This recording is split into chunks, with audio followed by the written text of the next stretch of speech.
Stoic philosophers once wrote that when you wake up in the morning, you should think about what a privilege it is to simply be alive, to breathe, to think, to enjoy, and to love. That right there is the starting point. Gratitude isn't just a nice attitude to have, it's a defense against entitlement and anxiety. It pulls you out of your head and drops you into the present moment. Most people wake up and slide straight into autopilot, notifications, noise, mental clutter. They're reacting before they've even had a chance to reconnect with themselves. And here's the truth. If you don't take charge of your attention first thing in the morning, the world will do it for you instead. Carl Jung once said that until you make the unconscious conscious, it will run your life and you'll call it fate. If you wake up and let your mind spiral, stressing about work, people, problems, you're not really living, you're just getting through the day. Gratitude breaks that cycle. It grounds you before the chaos even starts. And let's be honest, most of us forget how rare and fragile this thing called life actually is. We complain, we compare, we coast, but one unexpected moment, a diagnosis, an accident, a loss, can turn your whole world upside down. Once you truly grasp that nothing is guaranteed, gratitude stops being just a morning habit and becomes a survival mindset. When you wake up, take 3 slow breaths. That's it. Slow, steady, present. Place your hand on your chest if you need to feel grounded in your body, and say it. I'm grateful to be here. Not to perform, not to impress anyone, just to exist. Socrates once said that a life unexamined isn't worth living. But maybe part of that self-examination isn't only about asking hard questions. Maybe it's about practicing deep presence. You don't need an elaborate journal or a flawless meditation practice. You need one clear thought. This is enough. This moment is enough. And from that seed of enoughness, you grow into someone who doesn't need chaos to feel alive. You start approaching your day with a quieter kind of strength, one rooted in stillness rather than speed. There's a real difference between starting your day from pressure and starting it from purpose. One feels like drowning, the other feels like clarity, and that shift begins with intention. When you wake up grateful, you stop spending the whole day chasing peace, because you've already begun with it. Think of it like tuning your inner frequency. When you're tuned into appreciation, the things that normally irritate you, traffic, interruptions, delays, lose their grip. Because you're not reacting from scarcity, you're responding from a place of wholeness. Even Aristotle touched on this when he said that happiness depends on us, not in a selfish way, but in a deeper sense. Have you ever noticed how the first few moments after waking up set the tone for your entire day? Most people reach straight for their phones, check messages, or start worrying about tasks before they've even taken a breath. But the way you talk to yourself each morning matters. It shapes your energy, your mindset, and how you meet the world. Today I want to share something that could shift the way you begin every single day of your life. Most people don't realize this, but those quiet seconds between waking and moving are when your mind is at its most open and most vulnerable. Whatever you feed it in that moment either strengthens your center or lets chaos in. And if you constantly wake up stressed, overwhelmed, or lost in noise, you're not alone, but you do have a choice. That's where Stoicism comes in, not as some outdated philosophy, but as a daily tool. The Stoics believe that how you begin your day is how you train your character, that if you don't anchor your mind, the world will do it for you. And trust me, the world has its own plans. So if you're tired of starting your mornings already behind, if you're ready to stop letting yesterday's problems or tomorrow's worries steal today, I've got 5 simple phrases, daily truths you can say to yourself that will change everything. They take less than a minute, but the shift they create runs deep, personal, powerful. If what we're building here connects with you, if it helps you pause, reflect, and move through life with a bit more clarity, consider becoming part of it. Subscribing is more than just support. It's a signal to yourself and others that you value lasting growth. You know what's strange? We're always chasing something, success, clarity, love, money, answers. But we rarely pause long enough to appreciate the one thing we already have right now. And I don't just mean the now you scroll past in a motivational quote. I mean the quiet, overlooked miracle of simply waking up, breathing, opening your eyes to a brand new, unwritten day. You didn't earn that. You weren't promised it, but you got it anyway. That's power. That's grace. And that's where your real strength begins. Not in what you accomplish, but in how deeply you recognize the gift of simply being alive. Before anything else, before texts, before to-do lists, before even coffee, pause and say this to yourself. I'm grateful to be here. Not because life is polished or perfect, but because it's present. You're still in the game. You still have time to grow, to make amends, to take risks, to speak the truth, to live honestly. Marcus Aurelius, one of the most respected of the Stoic sages, reminds us that you don't need perfect circumstances to feel fulfilled. Gratitude puts you back in the driver's seat. It tells your brain, I don't need everything figured out to be okay. I don't need proof from the outside to feel aligned on the inside. And that right there, that's emotional resilience. That's maturity. That's you becoming someone the world can't easily rattle. Let's go even deeper. Psychology has shown that gratitude practices actually rewire the brain for greater long-term well-being. Research out of places like Harvard and Berkeley confirms that people who practice gratitude daily consistently report higher optimism, better sleep, and even stronger immune function, not because their lives are easier, but because their focus is different. Where others see problems, they see opportunities. Where others rush, they pause. And it all starts with this internal reset button you press every single morning. Plato said that a grateful mind is a great mind, and that a great mind eventually attracts great things to itself. That's not some mystical promise, it's basic cause and effect. When you're centered, your decisions improve. When you're appreciative, you draw in people who operate from that same energy. When you're grounded, you're far less likely to be manipulated, distracted, or thrown off course. You don't just show up differently, you attract differently. So before your day gets hijacked by obligations and overwhelm, own those first few seconds, not with pressure, not with a plan, but with presence. I'm grateful to be here. Say it, feel it, let it soften your breathing and widen your outlook. That phrase might sound small, but it holds the power to reset your entire system, because gratitude isn't passive, it's powerful. It's how you claim control before the world gets a chance to take it. It's how you stop merely existing and start actually living. And the more you practice it, the more you realize this moment right now is the foundation for everything else. Not your goals, not your schedule, not even your coffee, just this breath, this awareness, this life. Say it with me now, not just once, but every morning before the noise, before the rush. I'm grateful to be here. That's your real reset. That's where your transformation begins. Have you ever noticed how some people wake up already exhausted, not because they didn't sleep, but because they never truly let go of yesterday? Their bodies rested, but their minds kept spinning, replaying everything that didn't go right, that one thing they wish they'd said differently, that moment they wish had never happened. It just loops in their head like a song stuck on repeat. And whether they realize it or not, they're dragging all of that into a brand new day. It's like trying to run a race while hauling yesterday's luggage. Eventually, you're going to stumble. Let's be honest. We carry far too much weight from the day before. The awkward conversation, the missed deadline, the careless mistake. And sometimes it's not even our own baggage. We carry other people's moods, judgments, and expectations too. We let the shadow of what already happened follow us straight into what could be. But here's something most people forget. You're not meant to relive yesterday. You're meant to learn from it, then leave it where it belongs. That's the real test, not perfection, but release. So start here. Remind yourself every morning, yesterday doesn't own me. Say it like you mean it. Say it like your peace depends on it, because it does. That single sentence might not erase the past, but it separates you from it. It draws a line between what happened and what you're choosing now, and that line, that's freedom. That's your reset. Carl Jung once wrote that he is not what happened to him, but what he chooses to become.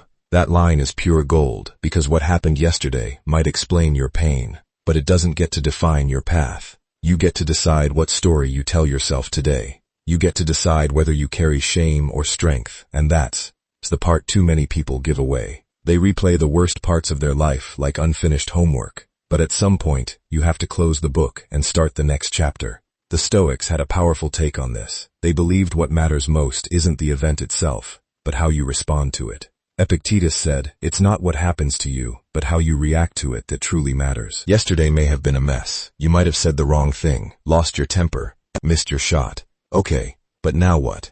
Are you going to live there forever? Or are you going to take the lesson and move forward stronger, sharper, clearer? Think of it this way, every day is a blank journal page, but if you keep scribbling yesterday's story onto today's page, you never get to write anything new. That's why letting go isn't weakness, it's wisdom. It's emotional discipline. It's the decision to say, I won't waste today fighting battles I've already lost, or trying to fix things that no longer exist.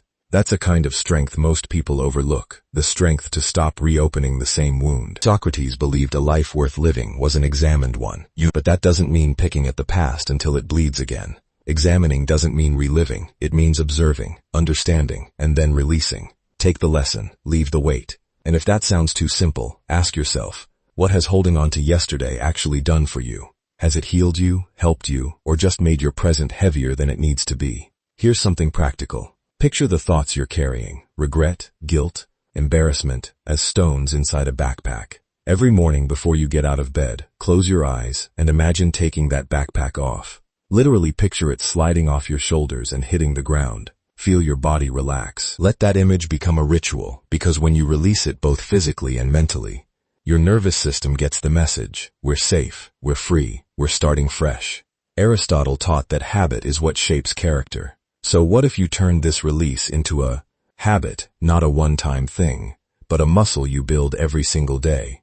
The more you practice letting go, the easier it becomes to separate your identity from your old wounds. You stop being the person who's always messing up or always behind, and you start becoming the person who bounces back quickly, forgives faster, and chooses peace on purpose. And it's not just the big moments either. Sometimes we carry tiny things we didn't establish, and we'll even realize we're weighing us down. The tone of a text message, something we overheard, a passive-aggressive comment that got under our skin, small stuff that piles up until we don't want. And that's why this needs to be a daily practice, not something you only reach for after a meltdown, but a morning check-in, a daily clearing out. There's a line often credited to Plato, that the beginning is the most important part of the end, and it's true. If you start your day carrying the past, your actions, your words, your choices all get filtered through that residue. But if you start with presence and release, you gain clarity, you gain power, and you don't carry yesterday's noise into today's quiet. So here's the move. Stop treating every day like a continuation of your worst memory. That's not fair to you, and it's not fair to your growth. Yesterday had its turn. Today is yours. And you owe it to yourself to show up fully, not halfway, not haunted, not on autopilot. Say it again with me. Yesterday doesn't own me. That's not denial, that's direction. That's choosing healing over hurt. That's remembering that your future isn't built from the wreckage of your past. It's built from the choices you make right now. So choose presence, choose peace, choose to set the weight down, and then go live like you mean it. It's easy these days to feel like life is spinning out of control. One moment you're sipping coffee, the next you're buried under texts, news updates, messages, meetings, and then the thoughts start, fast, noisy, demanding attention. It's like your mind opens its own set of tabs you never clicked on. And before you know it, you're not thinking, you're being thought, you're reacting, chasing every feeling, every worry, every what if. It's exhausting, and it's a trap. The Stoics saw this coming centuries ago. They understood that the chaos outside is nowhere near as dangerous as the chaos within, which is why they trained daily to master their own minds before the world could get to them. Marcus Aurelius said that you have power over your mind, not outside events. Realize this and you'll find strength. That right there is the core of all personal power. Not controlling other people, not controlling every outcome, but controlling the one thing you've always truly had control over, your response. And that's where your morning comes in. Before the world wakes up and starts shouting, there's this tiny window of silence, a pause, and what you do inside that pause sets the tone for everything. So here's your anchor. Say to yourself, I control my mind. Say it before your phone, before your tasks, before your thoughts start spinning. Say it with conviction, because when you claim that truth early, you build a shield that lasts you all day. Carl Jung once wrote that whoever looks outward dreams, and whoever looks inward awakens. That's not just poetic, it's a blueprint. But most people spend their whole day looking outward, pulled by noise, comparison, ego, status. But the moment you turn your gaze inward, even for 60 seconds, you start to wake up. You realize that not every emotion is true, not every thought deserves your attention. Your mind might be busy, but you don't have to be. Here's something simple to try first thing in the morning. Just sit still for 1 minute. Nothing fancy, no music, no scrolling, just you and your breath. Inhale slowly, exhale slower. And as thoughts arrive, because they will, let them pass like clouds. Don't grab onto them. Don't judge them. Just breathe. That space between stimulus and response, that's where your power lives. That's where you remember, I am not my thoughts. I'm the one watching them. Plato believed the first and greatest victory is conquering yourself, not your job, not your schedule, not your inbox, yourself. And that victory begins in your head. Every time you catch yourself spiraling, overthinking, reacting, You face a choice. Will you let your mind drag you, or will you steer it? Will you be the driver or just the passenger? And look, this isn't about becoming some monk on a mountaintop. It's about practical control in a loud world. It's about choosing your mood instead of being hijacked by it. You don't have to answer every call, feed every fear, or let every small inconvenience wreck your peace. Peace isn't passive, it's a decision, and the more you choose it, the more natural it becomes. Socrates once said that the secret of change is to focus all your energy not on fighting the old, but on building the new. And the new begins with you saying, this is the direction I'm heading. This is the tone I'm setting. This is the mindset I choose. Because your mindset isn't something you inherit, it's something you train. Psychology backs this up too. Neuroscience tells us the brain isn't fixed, it's plastic. It rewires itself based on what you focus on. If you spend your mornings reacting, doom scrolling, comparing, complaining, your brain gets better at stress. But if you spend your mornings anchoring, breathing, choosing, observing, your brain gets better at calm. You literally train yourself for peace. Even Aristotle pointed out that we are what we repeatedly do, and that excellence isn't an act but a habit. Think about that. You don't become mentally strong overnight. You become it by choosing the same intention every single morning. I control my mind. That's your rep, that's your discipline, and like lifting weights, it gets easier over time. So next time your mind starts pulling you toward doubt, anger, or distraction, pause, breathe, and remember, just because a thought showed up doesn't mean you have to follow it. Just because something's loud doesn't mean it's true. Your inner voice, when trained, is stronger than all the outside noise combined, but you have to choose it. And yes, you'll slip up. You'll have days where your mind runs the show, and you forget all of this. That's okay. Don't judge it, just come back. The Stoics weren't chasing perfection, they were chasing awareness. Real growth isn't about never slipping, it's about noticing sooner when you do, and returning faster to who you really are. So tomorrow morning, before the emails, before the headlines, before the world reaches for your attention, sit with yourself. Close your eyes, inhale calm, exhale chaos, and say it out loud or in your heart. I control my mind. Let that be your compass. Let that be your center, because the world might be loud, but you're louder when you choose to be. And that's how you take your power back every single day. There's something magnetic about people who walk into a room and bring calm with them. They don't need to speak loudly or dominate the space. Their presence just feels grounded. You feel safe around them, like their energy isn't trying to prove anything. And you wonder, how do they do that? The answer isn't fame, money, or some fancy self-help routine. It's something far simpler and far more powerful. Kindness. Real kindness. The kind that isn't performative. The kind rooted in inner strength, not weakness. Have you ever met someone whose energy just feels peaceful? That's not random. That's intentional. It starts with a daily decision. Kindness is my superpower, not in some soft, airy quote on a poster way, but in a grounded, practical, stoic way. Because being kind doesn't mean being passive. It doesn't mean letting people walk all over you or dodging hard truths. In fact, it's the opposite. True kindness takes self-control. It requires discipline. Marcus Aurelius once said that kindness, when sincere, not fawning, not fake, is invincible. What can even the most malicious person do if you keep meeting them with kindness while remaining firm? That's the balance. Gentle, but not fragile. Soft-spoken, but not silent. In the modern world, we often mistake harshness for strength, as if being cold or detached somehow proves you're in control. But here's what Stoicism teaches us. The strongest person isn't the one who controls others. It's the one who controls themselves. Kindness is a form of self-mastery. It means you've developed enough awareness to pause before reacting, enough humility to listen before judging, and enough courage to extend grace even when it isn't deserved. Carl Jung said that knowing your own darkness is the best way to deal with the darkness in others. That hits hard, doesn't it? Because we all carry that inner storm, the insecurities, the pain, the fear, and when we see it in others, we often forget they're fighting their own version of what we're dealing with. Kindness bridges that gap. It's not about being relentlessly positive or pretending everything's fine. It's about choosing to see the humanity in people, even when it's buried under layers of defensiveness or anger. Start your day with that mindset, and you'll feel the shift.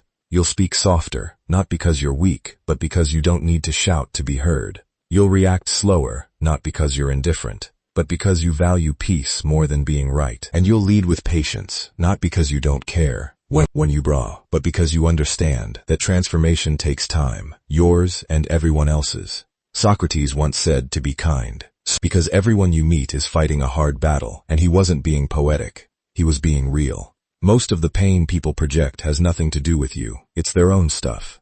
Their own wounds, their own unresolved stories. When you operate from that awareness, you stop taking things so personally. You start seeing past the surface. That rude comment is probably fear. That passive aggression is probably insecurity. That silence is probably pain. Kindness doesn't mean excusing bad behavior, but it does mean responding with clarity instead of ego. And here's where it gets even more practical. Picture one kind thing you'll do today. Seriously, choose something right now. Maybe it's complimenting someone who seems down. Maybe it's really listening when someone speaks. Maybe it's texting a friend just to say you're thinking of them. It doesn't matter how small it is, it adds up. That one act might be the only good thing someone experiences today. And here's the wild part. It will probably do more for you than it does for them, because every kind act reinforces your real identity as someone who leads with intention instead of impulse. Plato believed excellence isn't an act but a habit, and the same goes for kindness. It's not about waiting for the perfect mood or for someone to deserve it. It's about deciding who you want to be on purpose, practicing it, till it becomes your nature. And once it becomes your nature, your presence shifts. You stop entering rooms trying to get something and start showing up to offer something. That's a different, deeper kind of power. And yes, people might misread you. They might mistake your patience for passivity, your calm for indifference. But here's the key. You're not doing it for them. You're doing it because it reflects your values, because it reflects the person you're becoming. And the truth is, nothing builds long-term influence like consistent kindness. Not charm, not intellect, not hustle, kindness. The Stoics weren't soft. They were warriors of the mind. But they faced hardship, betrayal, loss, and still chose to lead with virtue. To them, kindness wasn't decoration. It was the foundation of a life well lived. And once you understand that, you stop chasing applause. You stop trying to prove your worth. You just live it. Quietly, consistently, completely. So tomorrow morning, before the day sweeps you up, pause, center yourself, and remind your mind, kindness is my superpower, not because you need people to like you, but because it's who you choose to be. Then go out and live like someone unafraid to be good, not fake good, strong good. That's what leaves a mark. That's what shifts the energy of a room. And more often than not, that's what ends up changing people, starting with you. Have you ever blinked and realized an entire week just flew by, not in some poetic, life is beautiful kind of way, but in a slightly disorienting, where did the time go kind of way? 1 minute you're sipping your morning coffee, and the next you're buried under a mountain of notifications, meetings, and responsibilities you barely remember agreeing to. It's like the day slipped away without asking permission, and you're left scrambling to catch up. That's modern life for most of us. Fast, loud, demanding. But here's something that cuts through all that noise like a blade. Everything is temporary. And that truth isn't meant to scare you. It's meant to wake you up.